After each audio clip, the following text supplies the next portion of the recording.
It was just after dawn when Jason Miller stepped out onto his creaky front porch, coffee steaming in one hand, a half-eaten blueberry muffin in the other. The morning was calm, silent, save for the distant buzz of cicadas and the rustling of tall grass that bordered his 5-acre property.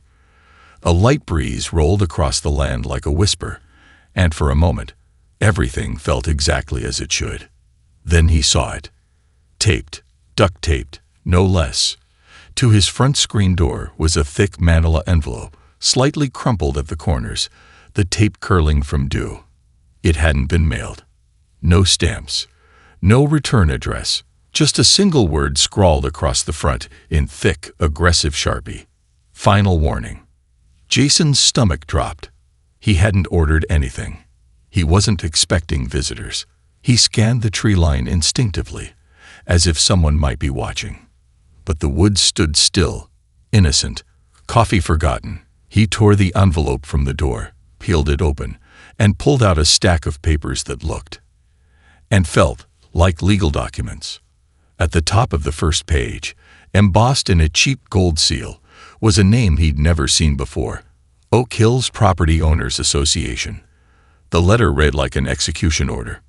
To Mr. Jason Miller, you are in violation of multiple community codes, including, but not limited to, storage of unregistered vehicles, unauthorized recreational vehicle, RV, parking, failure to maintain visual compliance, non-payment of association dues. If these violations are not corrected within 7 days, the Oak Hills Homeowners Association will take corrective action, including the removal of offending vehicles at the owner's expense. Jason blinked, reading it twice, 3 times. Oak Hills Homeowners Association. He lived outside of town, a good 15 minutes from the nearest subdivision. His property was purchased for that exact reason, to avoid the rules and bureaucracy of HOA control. His land was his land. No permits, no nonsense, just dirt, trees, and sky. His hands clenched. What the hell is this? He flipped through the pages. There were photos of his property taken from the road, shots of his classic '68 Camaro parked under the carport, the family's RV nestled by the shed, and even a zoomed-in picture of a pile of firewood stacked beside the porch. A bright red X was marked over each one like it was a crime scene. On the last page was a signature, illegible. Underneath it, Gerald Kinsey, HOA president. Jason set the letter down and took a slow breath. He glanced at his Camaro, its cherry-red body gleaming in the early light. The RV beside it, dusty but well-kept, hadn't moved in months. Nothing had changed. Nothing had been added. And yet, someone had come onto his property, taken pictures, left a threat. A sound snapped him out of thought, the distant rumble of an engine. He stepped off the porch, peering toward the gravel road. A dark-colored tow truck passed by slowly, like a shark circling. The driver glanced Jason's way. No wave, no nod, just a cold look, then gone. Jason's jaw tightened. Something was wrong. He didn't know what the Oak Hills HOA was. He didn't know who Gerald Kinsey thought he was messing with. But Jason knew one thing for sure. This wasn't going to be ignored. By the next morning, the warning letter sat pinned to Jason's fridge with a steak knife. He hadn't slept much. Every creak of the floorboards, every flicker of light outside had sent him to the window. It wasn't paranoia. It was instinct, because someone had been on his property. Someone had taken photos, and whoever they were, they wanted him gone. But Jason wasn't the kind of man to be pushed. That afternoon, while changing the oil in his Camaro under the carport, he heard it again, that low, rumbling growl. He slid out from under the car, wiping his hands on a rag, just in time to see a black tow truck slow roll past his driveway. Unlike yesterday, this one didn't just keep moving. It reversed. Jason watched as the truck inched backward until its front bumper lined up directly with his driveway entrance. The driver leaned forward, squinting through mirrored sunglasses, and scribbled something on a clipboard. Jason stood up fully, rag still in hand, heart thudding like a war drum. The driver rolled down the window and smirked. "You Jason Miller?" "Who's asking?" Jason fired back. "Just here on HOA business," the man said lazily. "Got orders for removal next week. Thought I'd get a head start on recon." Jason stepped forward. "You're not touching a damn thing on this property." The driver raised a brow, unbothered. "Better take it up with your board, bud." And just like that, the truck rolled away, its tires crackling over gravel as Jason stood stone still, jaw clenched so tight he thought his molars might shatter. Recon. Board? What board? There was no HOA here. Jason had made sure of that when he bought the land. 10 years ago, cash deal, signed and sealed with not a single mention of a homeowners association. His nearest neighbor was a quarter-mile down the road, and they barely saw each other except during storm cleanups or holidays. He walked back inside, boots crunching over the fallen leaves on the steps, and made a beeline for the hallway closet. From the top shelf, he yanked down a heavy black fireproof box, his property records, untouched since move-in day.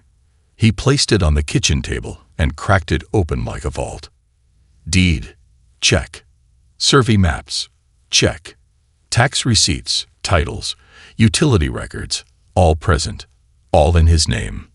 Not one mention of Oak Hills. Not a single HOA clause. So why were they acting like they owned him? The next wave of dread came like a punch to the chest. What if this wasn't just a mistake? What if someone wanted this land?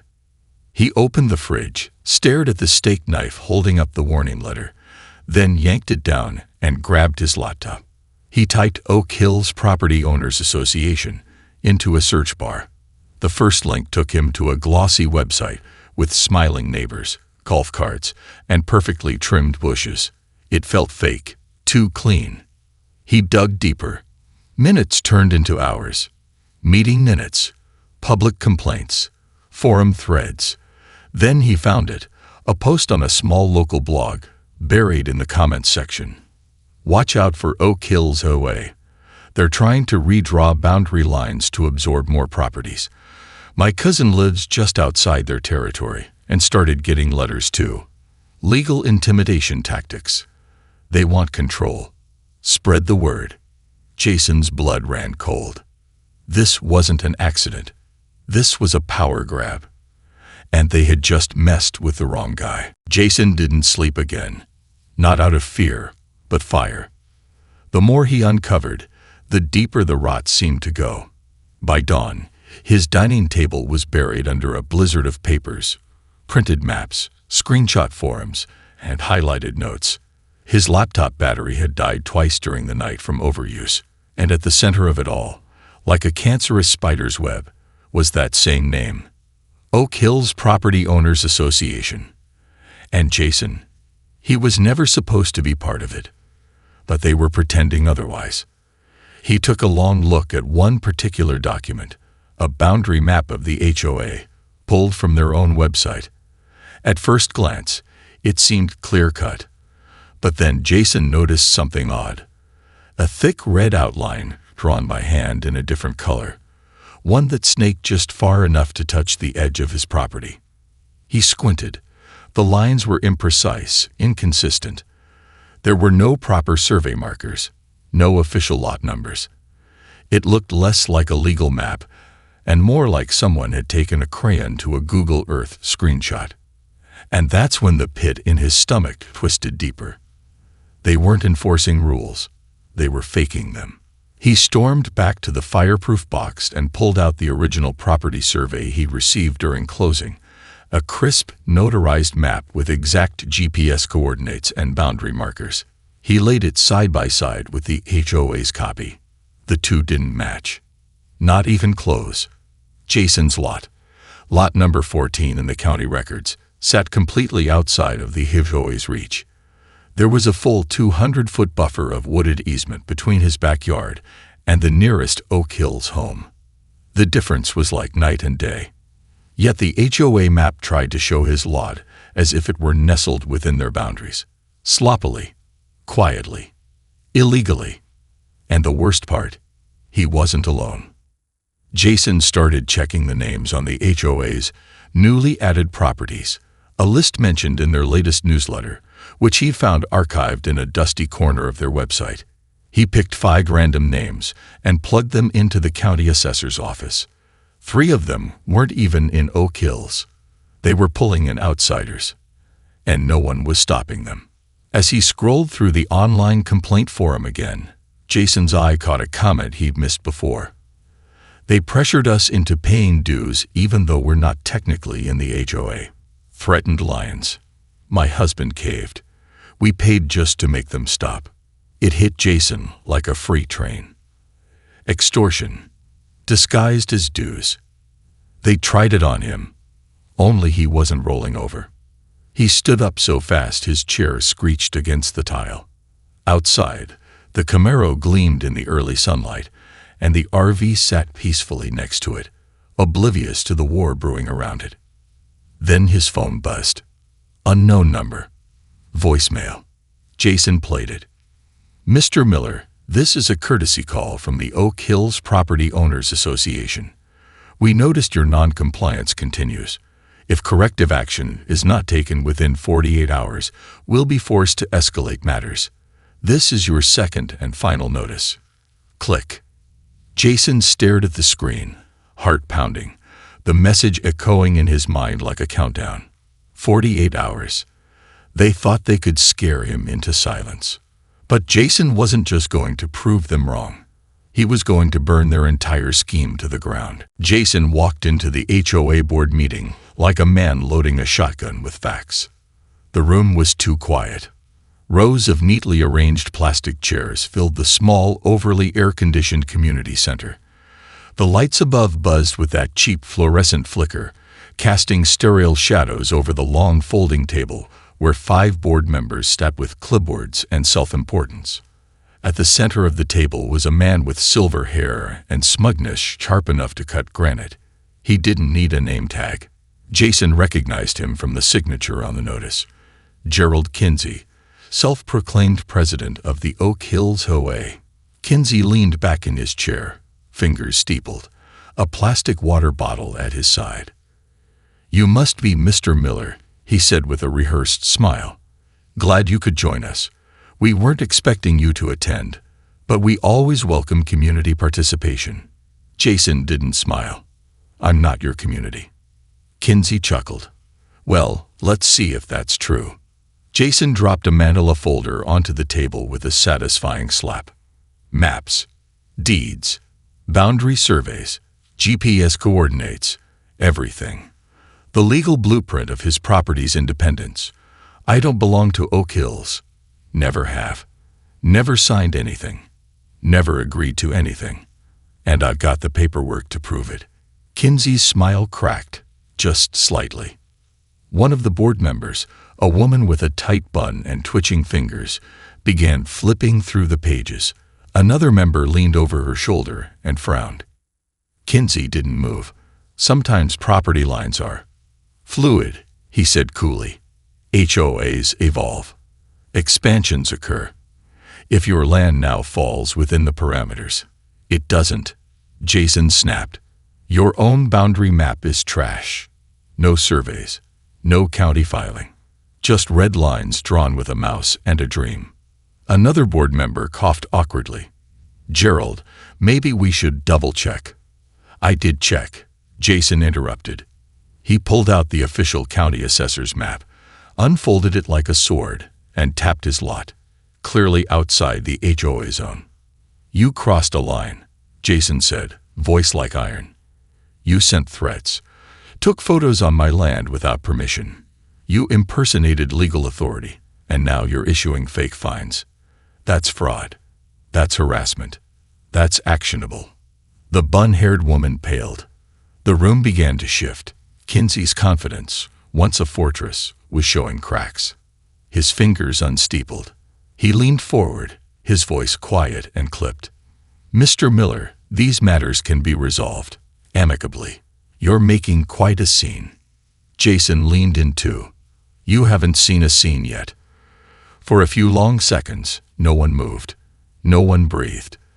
The only sound was the soft hum of the fluorescent lights and the distant thrum of a ceiling fan spinning above.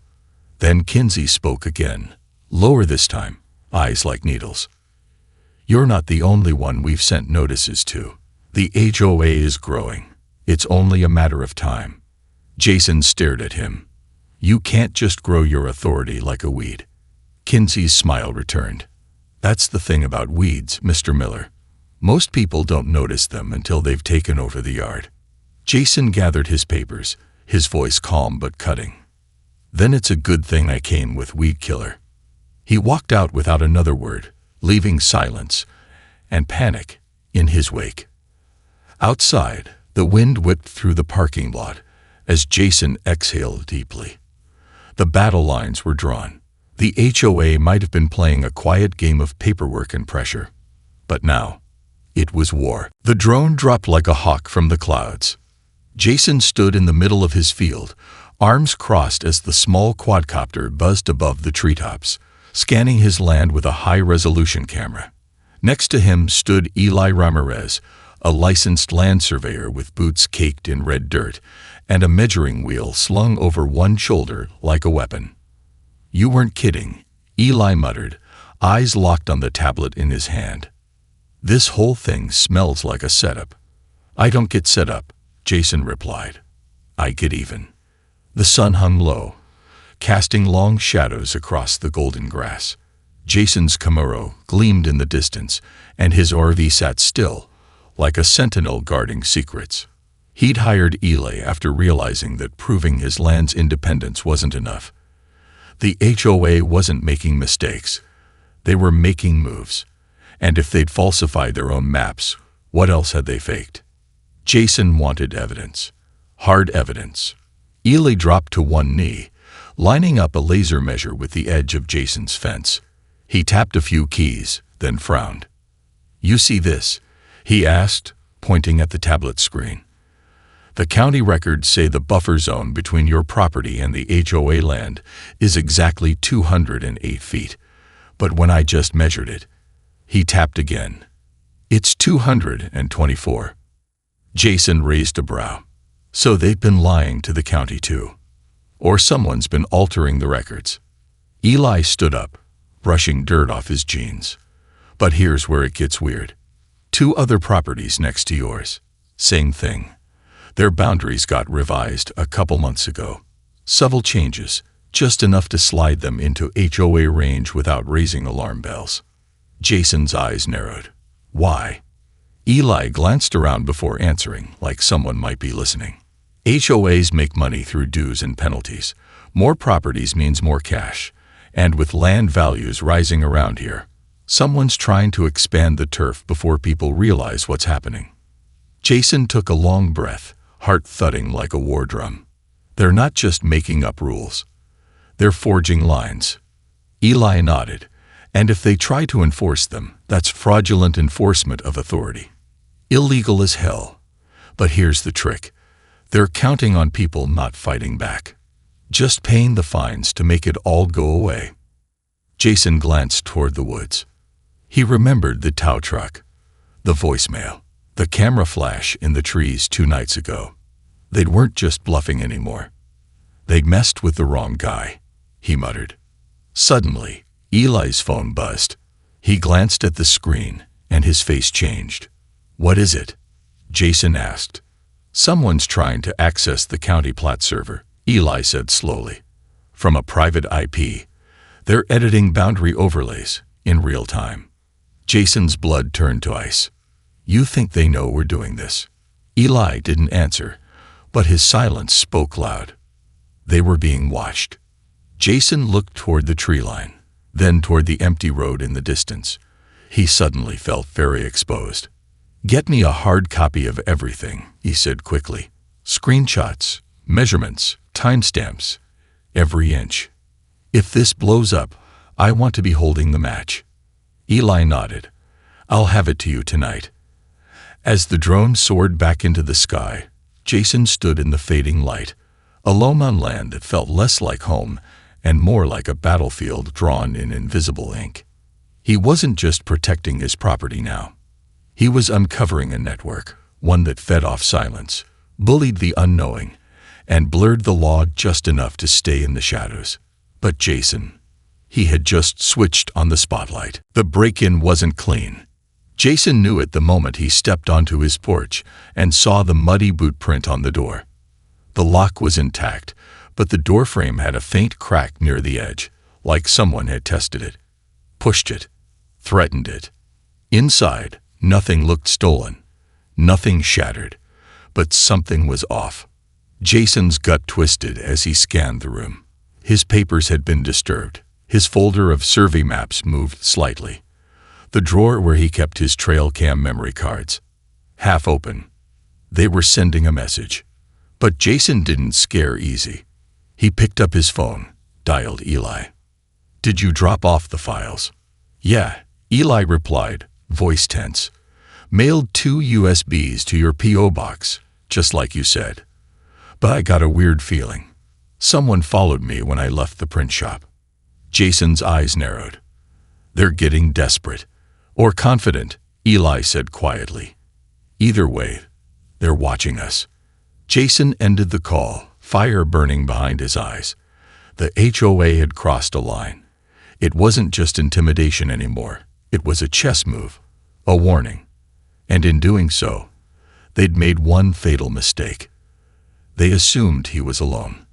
Later that night, Jason sat across from his neighbor, Linda Pierce, a retired Air Force intelligence officer turned real estate watchdog. She lived a half-mile away, but she'd once sued a developer so badly, the company shut down their entire division. She read through Jason's documents with surgical precision, her sharp eyes missing nothing. "This HOA's not just pushing boundaries," she said at last. "They're fabricating them. And if they're touching county systems, Jason, that's felony-level interference." "I want to go public," Jason said. "Not just forums. I mean loud. News loud." Linda leaned back, arms crossed. "Then we'll need more than just maps. We need proof of impact.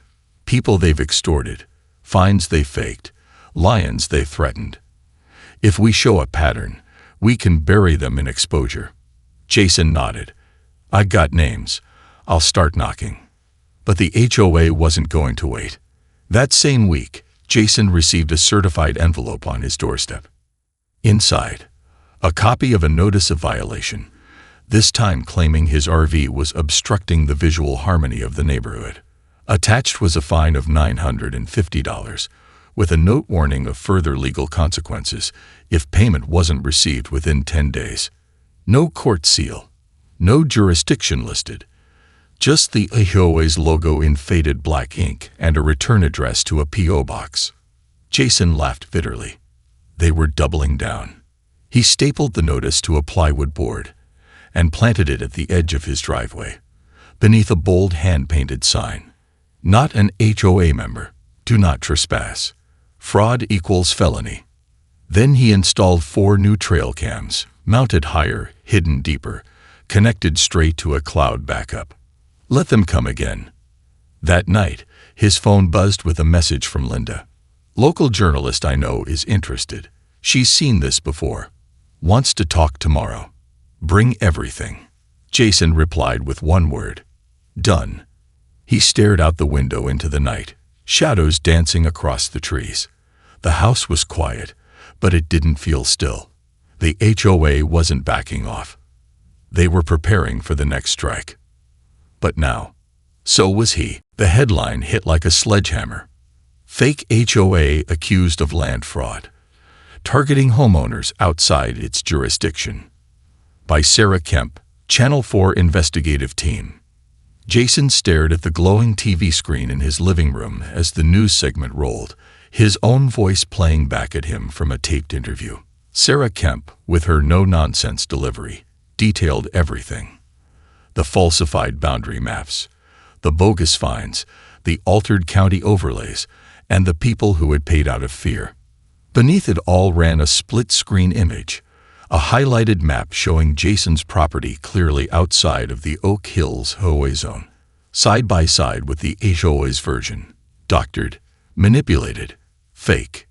Tonight, Sarah said, turning toward the camera, Channel 4 has confirmed that at least 6 homeowners in the area have received illegal notices and fines from the HOA, despite their properties lying outside its jurisdiction. Jason's phone exploded. Dozens of texts poured in.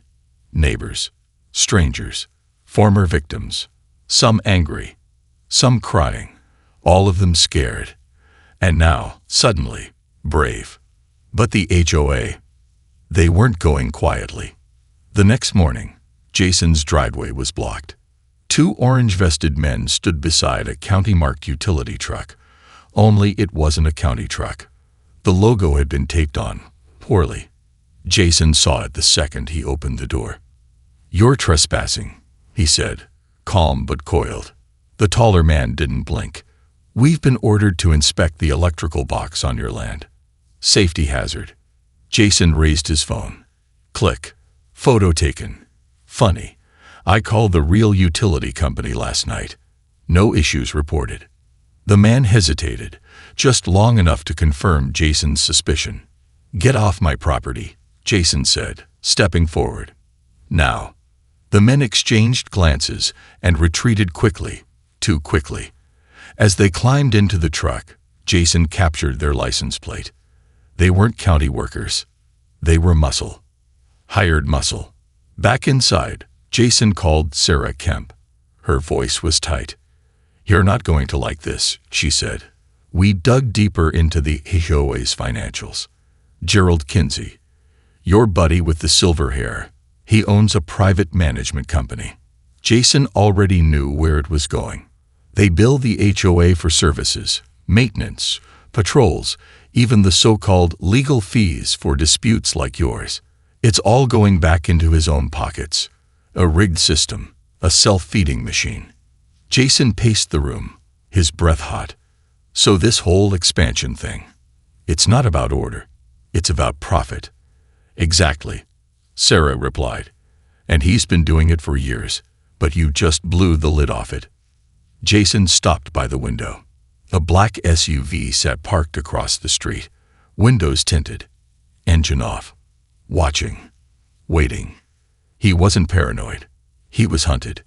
"I'm filing a restraining order tomorrow," he said, "and I want to take this to the DA. You think they'll go for it?" Sarah didn't hesitate. "After what we found, oh, they'll go for it. But watch your back, Jason. You didn't just poke the bear. You set fire to its den." Jason looked at the SUV again. No movement. Then it pulled away. Slowly, smoothly, like it was never there. But Jason knew better. This wasn't over. That night, the wind howled through the trees as Jason sat on the porch, a shotgun by his side, trail cams armed, and cloud backups ready. He kicked the hornet's nest, and now the stingers were coming out. But he wasn't backing down. He was preparing for the endgame. The courtroom was a pressure cooker. Jason sat at the defendant's table, dressed in a dark suit that felt far too tight. His fingers drummed the edge of the table, but his mind was miles away. Across from him, Gerald Kinsey sat with a smug grin, flanked by an army of lawyers in polished suits. Behind them, a stack of legal papers tall enough to touch the ceiling. It was supposed to be simple. A case about a fraudulent HOA preying on unsuspecting homeowners. But everything about today felt off. Kinsey leaned toward his lawyer, whispering something Jason couldn't hear, then turned his gaze to Jason, his smile widening just a little too much. Jason didn't flinch. He had nothing left to lose. The judge, a no-nonsense woman in her late 50s with sharp eyes and an iron voice, banged her gavel. The room fell into dead silence. "Let's get one thing clear," Judge Alvarez said, her eyes like fire as she turned to Kinsey. "The court is here to determine whether the Oak Hills Property Owners Association has overstepped its bounds and misled the public." Kinsey's lawyer stood up, his posture stiff. "Your Honor, we contend that the property in question, lot number 14, as referenced, was always part of our association zone. The defendant's assertions about fraudulent activities are based on misunderstandings." Jason's heart beat faster. Kinsey was trying to paint it as an honest mistake, but Jason had the proof, the evidence, everything. The manipulated maps, the fake finds, the secret emails, and that's when the unexpected happened. The courtroom door swung open. A file folder landed with a loud thud on the judge's desk. "Your Honor," Sarah Kemp's voice rang out, cutting through the tension like a knife. "I just received new evidence from inside the HOA's own records." Jason's pulse surged as she strode confidently toward the bench, handing the judge a stack of incriminating documents. Kinsey's face went white. "Objection!" Kinsey's lawyer shouted, but the judge ignored him. With a sharp motion, Judge Alvarez flipped open the first file. It was a spreadsheet, but the numbers on it didn't make sense until she zoomed in, revealing rows of names, hundreds of names, all attached to properties that were never part of the HOA's legal jurisdiction, each one billed for services that didn't exist. And at the top, Gerald Kinsey's private company name. Sarah's voice was calm but unyielding. The defendant's private company was funneling HOA dues directly into his personal accounts. He then used that money to threaten homeowners and falsify fines. All of these people, these victims, were manipulated into paying fees that were never owed. Jason's mouth went dry as the weight of the revelation hit him. Kinsey had been running a scheme so vast, it made Jason's stomach churn. "Fraud," Sarah said, her voice rising. "A criminal enterprise masked as a homeowners association." The room was in stunned silence. Kinsey's hand was trembling as he reached for his glass of water. His lawyer, now looking defeated, sank back into his chair. Jason's lawyer, who had been quiet until now, turned to him with a silent nod. The case was no longer about defending his property. It was about bringing down the entire corrupt system. But then, just as the tide seemed to turn, Kinsey stood up, his face twisted in fury. "This is slander," he roared, his voice trembling with desperation. "You have no right to." But he didn't get to finish. Two uniformed officers entered the room.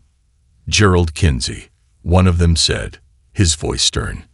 "You're under arrest for fraud, conspiracy to defraud, and attempted extortion." The air in the courtroom shifted from electric to cold as every eye locked on Kinsey. The man who had terrorized an entire community, who had hidden behind paperwork and lies, was now standing in front of them, exposed and powerless. As the officers took him away in handcuffs, a cheer erupted from the gallery. Homeowners, some of whom Jason had never met, erupted into applause. Tears ran down the faces of those who had lived in fear for so long. Jason stood up, his heart racing. It was over. Later that night, Jason sat on his porch again, the wind picking up around him. The whole town was buzzing, celebrating the fall of the HOA's corrupt empire. The once ominous black SUV was nowhere to be seen. But the sun was setting on a new day. The fight had been long. The costs had been high. But in the end, it wasn't the lies or the threats that won. It was truth, courage, and the will to stand up against the shadows. Jason looked out at his land, a smile pulling at the corners of his lips. He wasn't just a homeowner anymore. He was a champion. And Oak Hills, it was free.